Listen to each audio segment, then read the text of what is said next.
Journalise the following transaction. 2020 date বলে দিয়েছে January 1।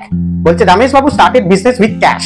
তো জার্নাল করতে গেলে আমাদের সর্বপ্রথম জানতে হবে, আমি তাপস পাত্র আজকে তোমাদের কমার্সের বেসিক চ্যাপ্টার জার্নাল এন্ট্রি কিভাবে করতে হয় বা খাতায় তোমরা কিভাবে করবে তার বিবরণগুলো তোমরা আগেই পেয়েছো বা তার নোটসগুলো তোমরা আগের ক্লাসেই পেয়েছো।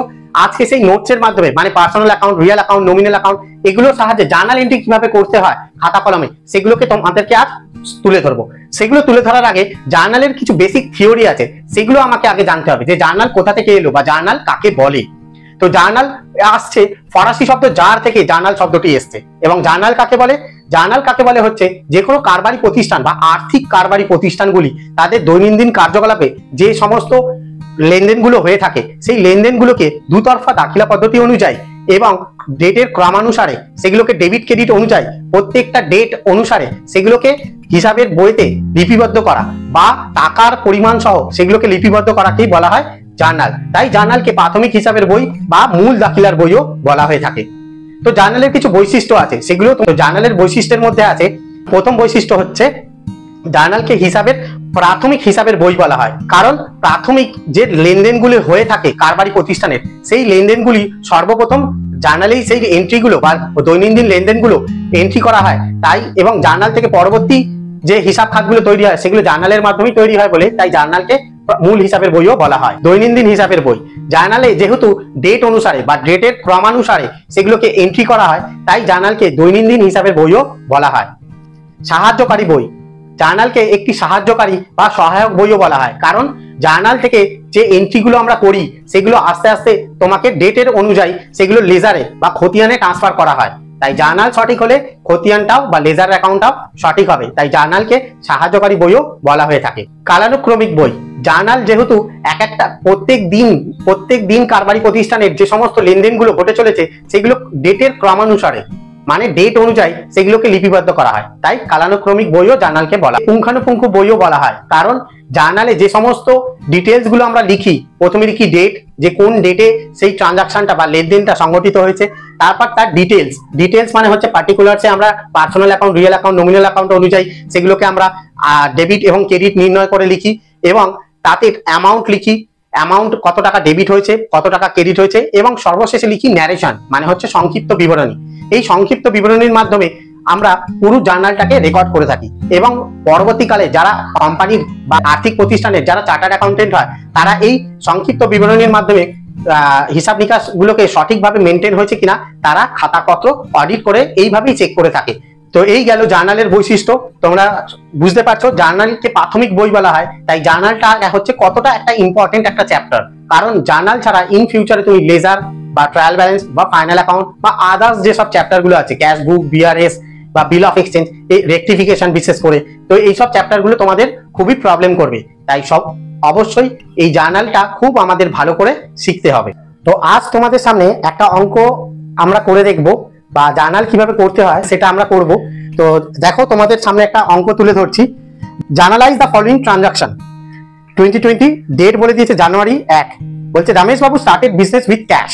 তো জার্নাল করতে গেলে আমাদের সর্বপ্রথম জানতে হবে যে কার বই আমরা করছি, ইন দা বুকস অফ কি। এখানে তাহলে ইন দা বুকস অফ কি, রমেশ বাবু।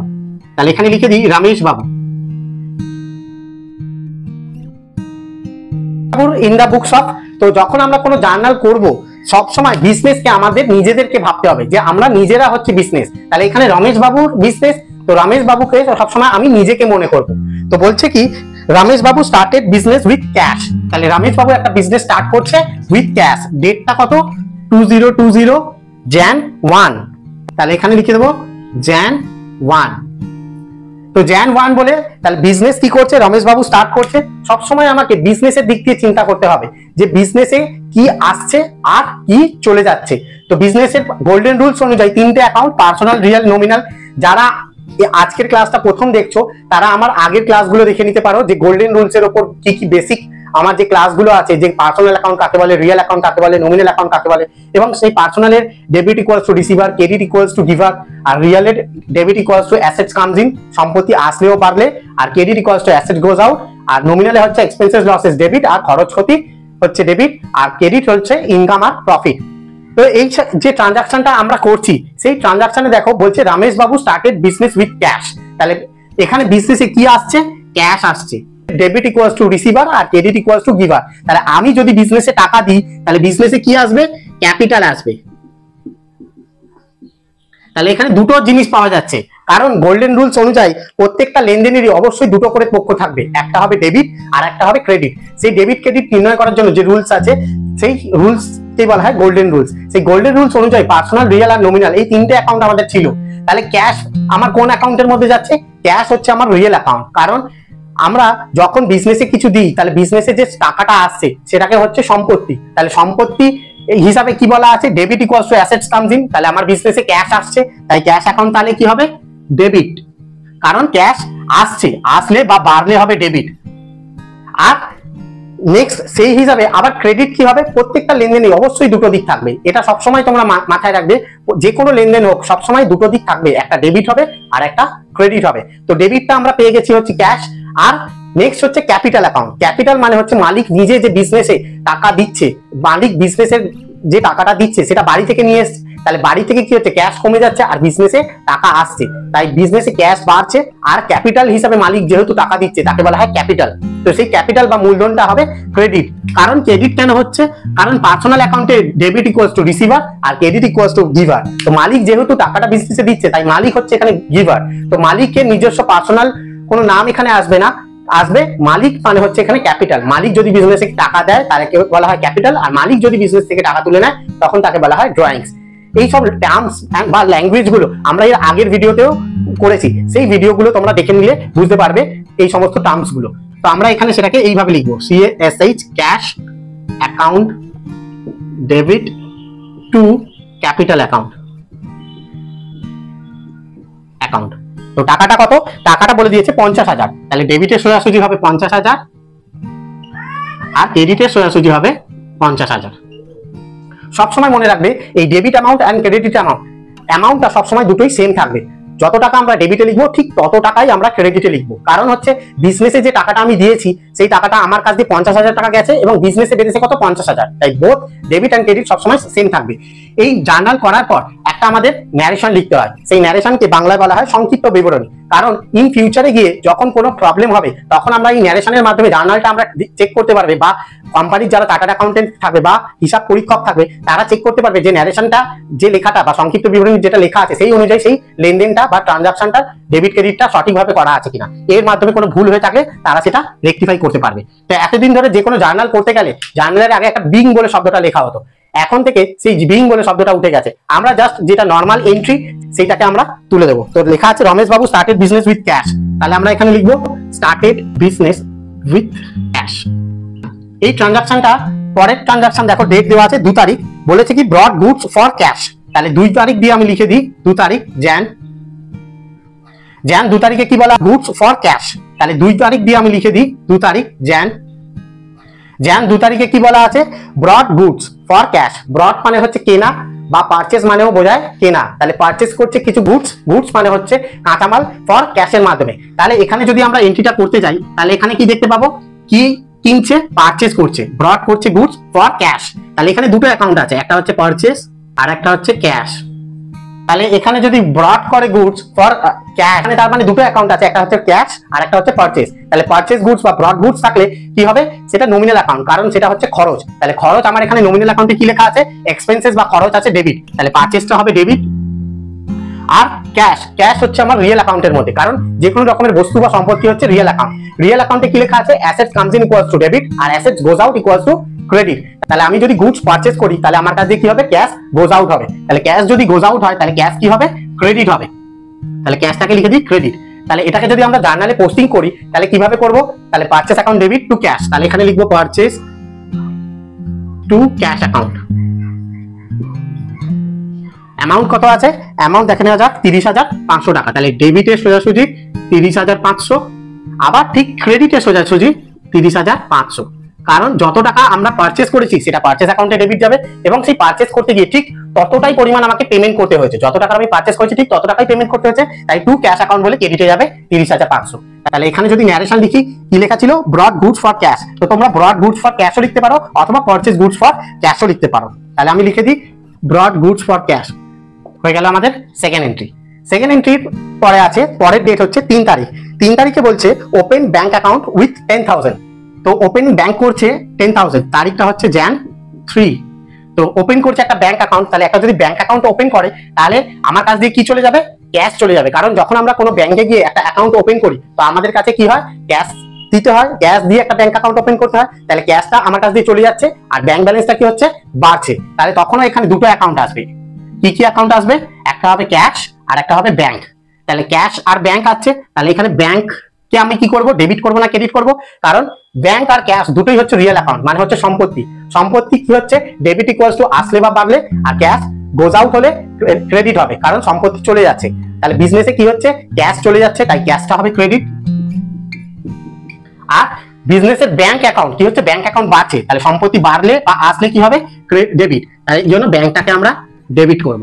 তাহলে ব্যাংক অ্যাকাউন্ট ডেবিট হচ্ছে আর ক্যাশ অ্যাকাউন্ট। তাহলে বিজনেস থেকে ক্যাশ চলে যাচ্ছে, তাই ক্যাশ গোজ আউট, আর বিজনেস ব্যাংক বাড়ছে, ব্যাংক কামস ইন। তাহলে এখানে যদি ওটাকে জার্নাল লিখি তাহলে কি লিখবো? Bank account debit to cash account. Amount কত আছে? অ্যামাউন্ট আছে 10,000। তো দেখো 10,000 তার মানে ডেবিট করব, কারণ ব্যাংক ব্যালেন্স আমার 10,000 বাড়ছে, তাই ব্যাংক অ্যাকাউন্ট ডেবিট। আর ক্যাশ আমার কাছ থেকে বিজনেস থেকে চলে যাচ্ছে কত? সেম অ্যামাউন্ট 10,000, তাই ক্রেডিটেও লিখে দেবো 10,000।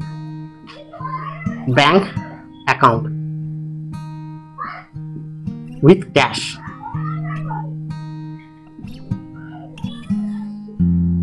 তাহলে ব্যাংক অ্যাকাউন্ট ওপেন করা হলো ক্যাশের মাধ্যমে।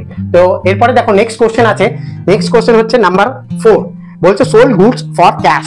গুডস সোল্ড করছে মানে গুডস বিক্রি করছে কিসের মাধ্যমে?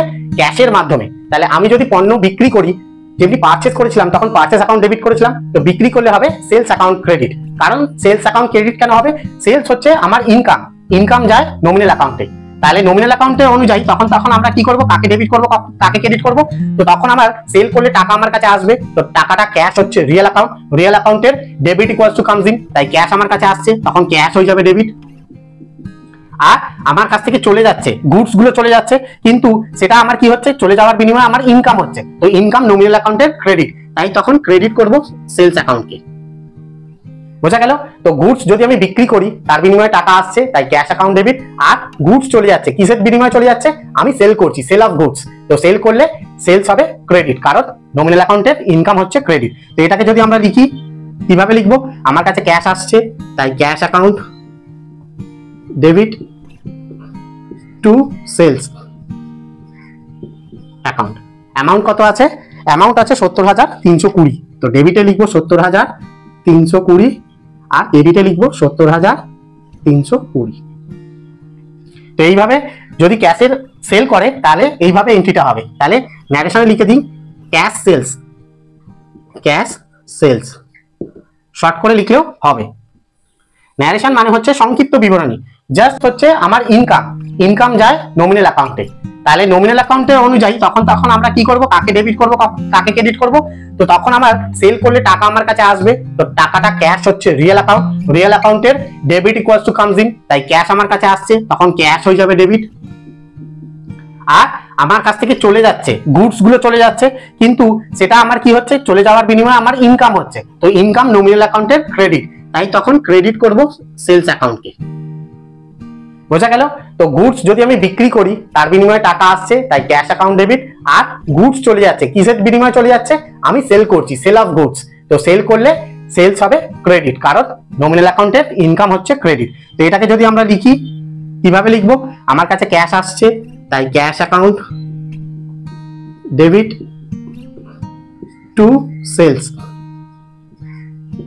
অ্যাকাউন্ট। অ্যামাউন্ট কত আছে? অ্যামাউন্ট আছে 70,320। তো ডেবিটে লিখবো 70,320 আর ক্রেডিটে লিখবো 70,320।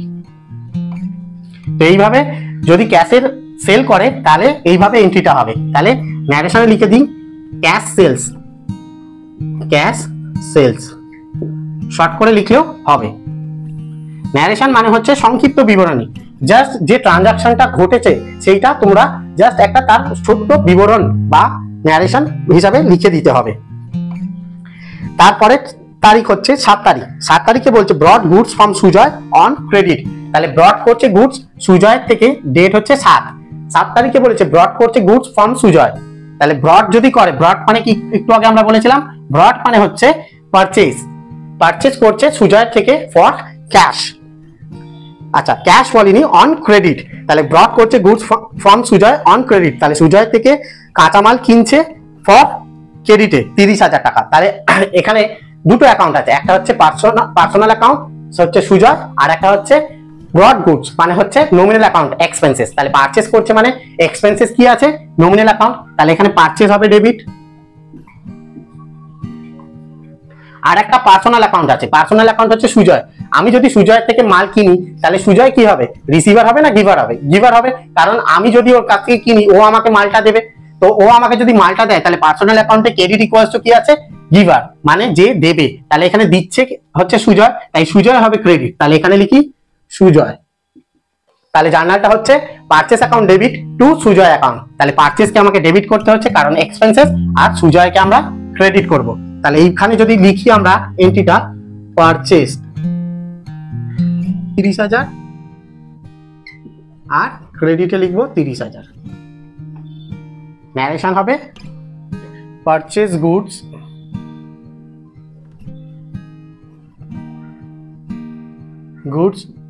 ফ্রম সুজয়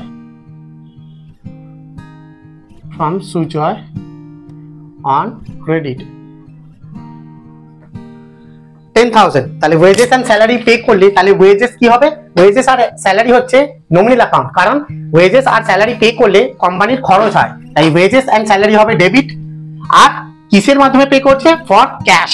এখানে কিছু বলে দেওয়া নেই যে পেড করছে, খালি বলে দেওয়া আছে যে ক্যাশের মাধ্যমে পে করছে না ব্যাংকের থ্রুতে পে করছে।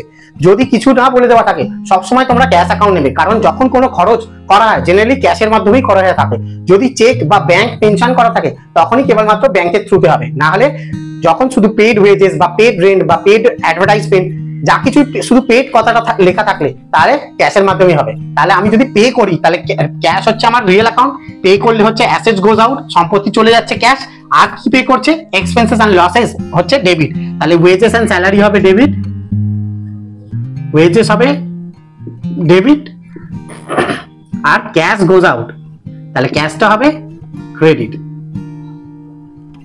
এক্সপেন্সেসটা হচ্ছে ডেবিট আর ক্যাশটা হবে ক্রেডিট, কারণ ক্যাশ গোজ আউট। ডেট কত আছে, ডেট আমরা দেখে নিই, ডেট আছে 10 তারিখ। তাহলে এখানে লিখে দিই 10 তারিখ। তাহলে wages and salary account dear to কিসের মাধ্যমে পে করছে, ক্যাশ গোজ আউট, তাই টু ক্যাশ অ্যাকাউন্ট। কত টাকা আছে, 10,000, 10,000 ডেবিট আর 10,000 ক্রেডিট। এবার ন্যারেশন যদি লিখি paid wages and salaries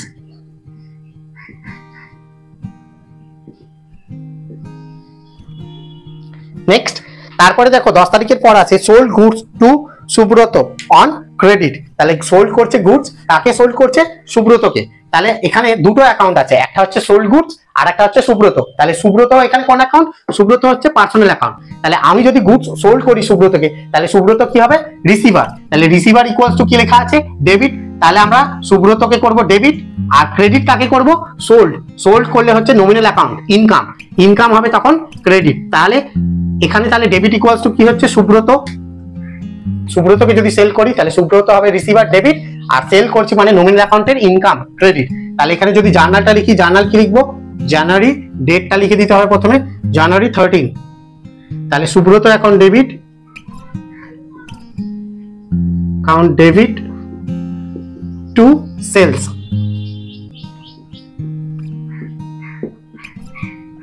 amount হচ্ছে 40,000 টাকা। তাহলে ডেবিটের সোজাসুজি লিখবো 40 আর ক্রেডিটের সোজাসুজি লিখবো 40। Narration sold goods to Subrata on credit. যেহেতু এই ক্রেডিট কথাটা আছে তাই এখানে নামটা আসলো, কারণ ক্রেডিট মানে হচ্ছে ধার বা বাকি, বা ধার বা বাকিতে যদি আমরা বিক্রি করি তাহলে সেই ব্যক্তির নামটা আমাকে উল্লেখ করতে হবে। আর যদি এখানে sold goods to Subrata on credit না লিখে যদি অন ক্যাশ বলতো, তখন তার মানে সেই ব্যক্তিকে আমি যে সেল করছি সে সঙ্গে সঙ্গে আমাকে টাকা দিয়ে দিচ্ছে, তার মানে সেটা গুড সোল্ড অন ক্যাশ, তখন আর নামটা প্রযোজ্য হবে না। টাকা দিয়ে দিলে তখন হবে ক্যাশ অ্যাকাউন্ট ডেবিট। তো এখানে যেহেতু টাকা দিচ্ছে না, তাই সুব্রত নামটা আমাকে লিখে রাখতে হবে, কারণ ইন ফিউচারে গিয়ে কার থেকে আমাকে কত টাকা পেতে হবে বা কাকে আমাকে কত টাকা দিতে হবে সেটা আমাকে জানতে হবে, না হলে বা খাতায় লিখে রাখতে হবে যে যখন কোনো দোকানদার কোনো ব্যক্তিকে মাল বিক্রি করে, টাকার বিনিময়ে বিক্রি করলে দেখবে তার নাম লিখে রাখে না, কিন্তু যখনই সে ধারে মালটা নিচ্ছে তখনই কোনো ডায়েরিতে বা খাতার মধ্যে তার নাম দিয়ে অমুক ব্যক্তিকে বা সুব্রতর অ্যাকাউন্টে 40,000 টাকা বা 10,000 টাকা যত টাকার মাল বিক্রি করছে সেটা লিখে রাখে, কারণ 1 মাস পরে বা 2 মাস পরে গিয়ে সে ভুলে যেতে পারে, তাই ক্রেডিটে বা ধারে বিক্রি হলে সেগুলো খাতার মধ্যে লিখে রাখে, তখন নামটা হচ্ছে একটা ভ্যালিড পয়েন্ট। নেক্সট হচ্ছে দেখো আছে purchase plant and machinery for cash. তাহলে প্ল্যান্ট অ্যান্ড মেশিনারি পারচেজ করছে ক্যাশের বিনিময়। তাহলে এখানে কটা অ্যাকাউন্ট আছে? একটা আছে প্ল্যান্ট অ্যান্ড মেশিনারি, আর একটা হচ্ছে পেমেন্ট করছে ক্যাশের মাধ্যমে। তাহলে পারচেজ করছে প্ল্যান্ট বা মেশিনারি। কোম্পানি যদি তার প্রোডাকশনের জন্য যা কিছু প্ল্যান্ট, ফার্নিচার, মেশিনারি যা কিছুই কিনুক না কেন, সেগুলো সব লং টার্মে হয়। লং টার্ম মিনস সেগুলোর ইউজ সে 5 বছর 10 বছর ধরে করে, তো সেগুলো হচ্ছে সব রিয়েল অ্যাকাউন্ট। তো রিয়েল অ্যাকাউন্টে হচ্ছে plant and machinery, furniture, motor car, building, এগুলো সব রিয়েল অ্যাকাউন্ট। তো পারচেজ যদি করে তাহলে এখানে দুটো অ্যাকাউন্ট থাকছে, একটা হচ্ছে প্ল্যান্ট আর একটা হচ্ছে ক্যাশ। তাহলে প্ল্যান্ট যদি পারচেজ করে তাহলে হোয়াট কামস ইন হচ্ছে অ্যাসেটস কামস ইন ডেবিট। তাহলে প্ল্যান্ট পারচেজ করছে তাহলে প্ল্যান্ট কামস ইন, তাহলে প্ল্যান্টটা হবে ডেবিট। আর হোয়াট গোজ আউট হচ্ছে এখানে ক্যাশ, কারণ আমি যখন প্ল্যান্ট কিনছি তো টাকার বিনিময়ে কিনবো, তাই টাকাটা আমার কাছ দিয়ে চলে যাচ্ছে, তাই ক্যাশটা হবে তখন ক্রেডিট। তাহলে জার্নালটা কি হবে? Plant and machinery account debit to cash account. চলো তাহলে আমরা এন্ট্রি করে দিই 15 তারিখ। তাহলে জার্নালটা কি হচ্ছে? Plant and machinery